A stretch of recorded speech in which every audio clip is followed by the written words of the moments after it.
Olá! Neste vídeo vou explicar sobre concordância verbal, parte 2. Eu sou o professor Lucival Rodrigues, de Língua Portuguesa, e se este vídeo agregar algum conhecimento aos que você está construindo, não se esqueça de curtir, inscrever-se e compartilhá-lo com outras pessoas a quem ele possa interessar. Sem mais delongas, vamos à explicação. Nesta segunda parte, nós vamos tratar da concordância verbal relativa ao sujeito composto, que é aquele que tem dois núcleos, pelo menos. Vamos lá. Então, só para lembrar, na regra geral, temos que o verbo concorda em número e pessoa com o sujeito. Então, esse é o grande dilema da concordância verbal, o verbo concordando com o sujeito. Então, vamos falar da regra geral para o sujeito composto e das muitas regras específicas ou especiais para o sujeito composto. Então, repetindo, quando o sujeito composto vem antes do verbo, que é a sua posição canônica, sujeito, verbo, o verbo vai para o plural. Esse é o normal. Então, veja o exemplo. Em o professor e o aluno constroem o conhecimento, quem é que constrói o conhecimento? O professor, olha aqui o primeiro núcleo, e o aluno. Eles dois compõem o sujeito, e o verbo naturalmente vai para o plural. Em a minha tia e o meu avô chegaram, você tem dois núcleos também, tia e avô. Eles fazem parte do sujeito composto, que leva o verbo a ir para o plural. Agora, que você já viu a regra geral, vamos para as especificidades do sujeito composto. Aqui está a lista do que veremos nesta aula. A situação de um sujeito vir depois do verbo, o que é que isso afeta? A expressão aditiva não só, mas também. O que acontece quando os núcleos são sinônimos, ou quase isso. O que acontece quando os núcleos estão em gradação, em forma de lista. O que acontece quando os núcleos sequenciados são terminados por um pronome indefinido. O que acontece quando o sujeito é composto de pessoas diferentes. O que acontece quando o infinitivo aparece com artigo no sujeito composto. O que acontece quando existe a preposição com ligando os núcleos. Os casos das expressões um e outro e um ou outro. E a expressão nenhum nem outro. Vamos lá. Sujeito pós-posto. O que seria pós-posto? Posto, depois. O que seria depois? Aquilo que está mais à direita. Então, quando o sujeito composto vem depois do verbo, este pode concordar normalmente com os dois ou só com o núcleo mais próximo. Veja, chegaram. Quem foi que chegou? A alegria e a tristeza. Se a oração estivesse na ordem normal, ficaria a alegria e a tristeza chegaram. Então, ficou normal aqui o verbo no plural. O sujeito só saiu de antes do verbo para ir para depois do verbo. Porém, nesta situação, o verbo também pode concordar apenas com o primeiro elemento, quer dizer, o elemento mais próximo dele. Neste caso, a alegria. Então, chegou a alegria e a tristeza. Não há problema nisso. Porém, cuidado, se a palavra alegria estivesse no plural, de qualquer forma o verbo ficaria no plural também, porque ficaria chegaram a alegria e a tristeza, por causa dos dois núcleos, e chegaram as alegrias e a tristeza, ficaria no plural também, tá? Cuidado com esse detalhe.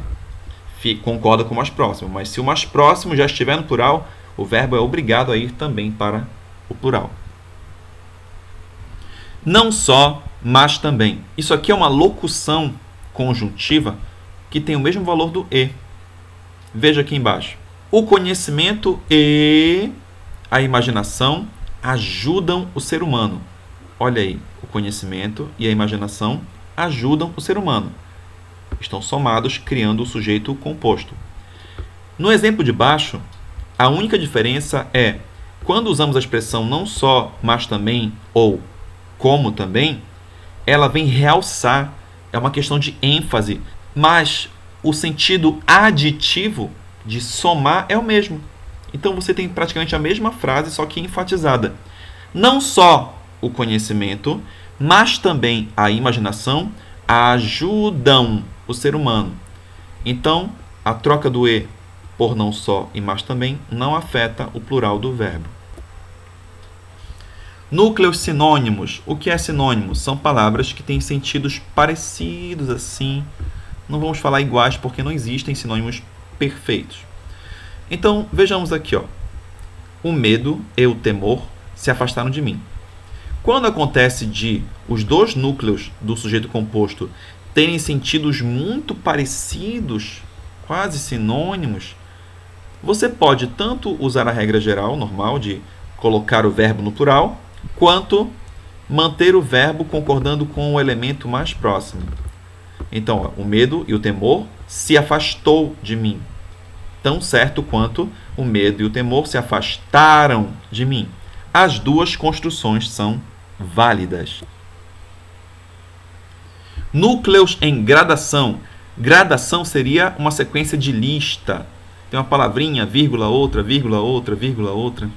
Nesse caso, ou o verbo vai para o plural, ou concorda com o núcleo mais próximo. Então aqui também é opcional. Uma brisa, um vento, o maior furacão não me inquieta. Neste caso, concordou com o núcleo mais próximo, furacão. Uma brisa, um vento, o maior furacão não me inquietam. Aqui o verbo ficou no plural, atendendo à soma dos núcleos do sujeito composto. Núcleos resumidos por pronome indefinido, tudo, nada, ninguém, nenhum. Vejamos. Quando acontece isso na sequência gradativa e ela termina com um desses pronomes, o verbo fica no singular, concordando com o pronome. Veja, o treino, a vitória, a derrota, tudo multiplica o meu conhecimento. Por que ficou multiplica se tem tudo isto aqui? Porque o pronome tudo que veio resumir a situação não aceita plural. Se fosse ninguém, se fosse nada, ficaria tudo no singular. Quando o sujeito composto tem pessoas do discurso diferentes. O que é pessoa do discurso? Quando você vê esses pronomes, eu, tu, ele, ela, nós, vós, eles, elas, eles estão organizados de acordo com três pessoas. Primeira pessoa é quem fala, a segunda é quem escuta, a terceira é o assunto. Então, havendo múltiplos pronomes assim, se houver a primeira pessoa no meio, vai ficar tudo na primeira pessoa do plural. Se não houver a primeira pessoa, mas tiver a segunda e a terceira, tudo vai ficar na segunda pessoa do plural. E se houver só a terceira pessoa do plural. Porém, quando há a segunda e a terceira pessoa, existem duas formas em que o verbo pode ficar. O verbo pode ficar no plural da segunda pessoa ou no plural da terceira. Vejamos o exemplo no próximo slide. Vejamos, eu, tu e ela sairemos amanhã. Por que ficou sairemos? Porque no meio destas três pessoas temos a primeira pessoa do singular. Então ela obriga o verbo a ir para a primeira pessoa do plural. É como se tudo isto aqui fosse igual a nós. Nós sairemos amanhã. Em tu e ela não há presença de primeira pessoa. Existe a segunda e a terceira. Neste caso, a segunda pessoa prevalece pela regra normal. Tu e ela saireis. Por quê? Tu e ela, pelo padrão, seria vós. Vós saireis. Embora não seja normal na fala, se aparecer em alguma prova, vocês já sabem que esta construção não está errada. Seria o padrão. Porém, como não é usual esta flexão do vós, também existe tu e ela sairão. Na ausência da primeira e da segunda pessoa, a terceira pessoa domina. Ele e ela sairão, tranquilamente. Caso dos verbos no infinitivo e com artigo. Pode ser um pouco raro de aparecer, mas se acontecer isso, que é quando existe a derivação imprópria, a palavra pensar e a palavra sentir estão aqui no lugar das palavras pensamento e sentimento. Aqui o verbo tem que ir para o plural porque o artigo obriga a isso. O pensar e o sentir são indissociáveis no aprender. Então, é como se este artigo o e este o se somassem, fosse um artigo plural que obrigasse o verbo a ficar também no plural. Núcleos do sujeito ligados pela preposição com. Então, quando une dois núcleos de um sujeito composto, a preposição com tem sentido aditivo, quer dizer, funciona como se fosse um e. Exemplo: minha mãe com minha tia saíram hoje para passear, o que é equivalente a minha mãe e minha tia saíram hoje para passear. Um e outro e um ou outro. Então, para você visualizar bem, um e outro vai ter um sentido preferencialmente aditivo, sim. Então, pensa numa soma, o que vai levar a uma pluralização do verbo. E um ou outro é uma situação de exclusão, o que vai forçar o verbo a ficar no singular, certo? Vejamos os exemplos. Exemplos. Um e outro carro passaram pela frente da minha casa.